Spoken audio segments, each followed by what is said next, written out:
What's going on, guys? Welcome to today's video.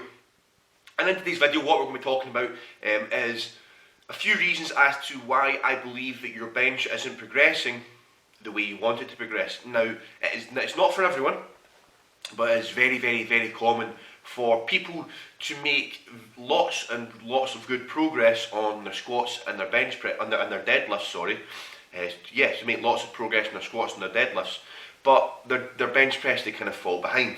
And it is very common.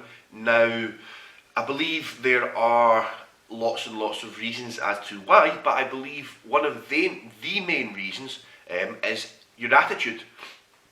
And we're going to start off by saying, we're going to start off by using me as an example. So, on the 19th of April, 2015, my final attempt, or my accepted attempt, my biggest accepted attempt in my competition, was a 147.5 kilo bench press, fully peaked and fully tapered for the competition. And in January, so at the end of January, in a mock meet I did with the GB squad, we had GB squad training for the upcoming internationals, and I didn't peak for it, and I didn't taper for it. Didn't taper whatsoever. Had two very, very hard training sessions that week, and also squat, benched and deadlift one day before, then squat, benching and deadlifting again. And I hit a 180 kilo bench press, very, very comfortably, left around kind of 5 to 7.5 kilos in the tank. So I added, in theory, technically, around 40 kilos in about 10 months to my bench press. Now, there are several contributing factors. Number one, I did gain weight. Number two, I got considerably bigger. My arms on the 19th of April were around, roughly, just under 15 inches. They're about 14 and 3/4 inches. And now my arms are sitting about 17.5 inches.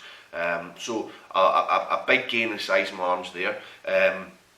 I did increase the frequency, and I also did increase the volume. But the number one reason I believe that my bench press increased the way it did was because I started to enjoy it. I had a much better attitude towards it, and I started looking forward to it. I had a very, very negative attitude with bench press, and even when going for PR attempts, I just would not be able to really be hyped up or really, really invested in the lift or interested in the lift. And I used to just say, oh, well, it's bench press, no one likes bench press. It doesn't matter that bench isn't that strong. My squats and my deadlifts, they'll bring my total up.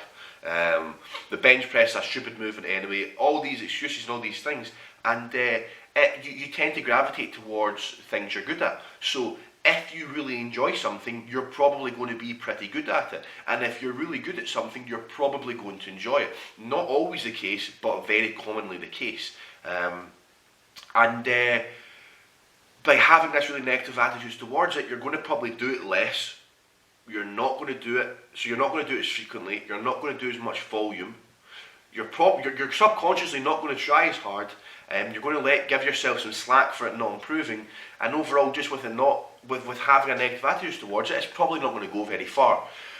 So by simply increasing your attitude towards it and starting to enjoy it, and let's be honest, the reason we probably don't enjoy it is not because we don't enjoy the movement, it's because we're not very strong at it. That's probably the only reason why you don't enjoy it. That's why I didn't enjoy it. I just wasn't strong. Right now I love the bench press. I really, really, really enjoy benching.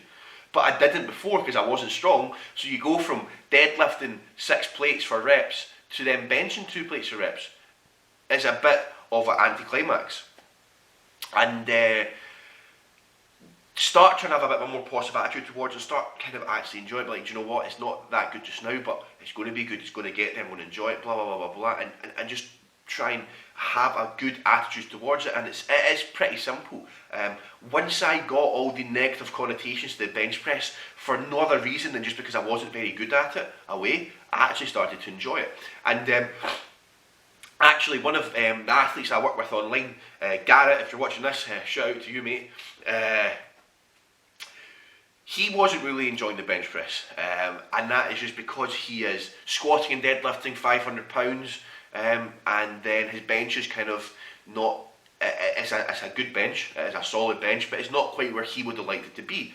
And he just didn't really enjoy it. And this cycle, I kind of explained to him exactly what I said to you, and I said, look, you just try and kind of, I know you're not enjoying it, it's just because you're not putting around as much weight as you are in the squats and the deadlifts, but try and just kind of allow yourself to enjoy it, take it for what it is, and enjoy the process of getting better. All of a sudden, this past cycle, he's enjoyed the bench press the most he had. His bench is looking the best it is. He's handling the most amount of frequency and volume he ever has. It's moving the best, and it's going to be the strongest it's ever been.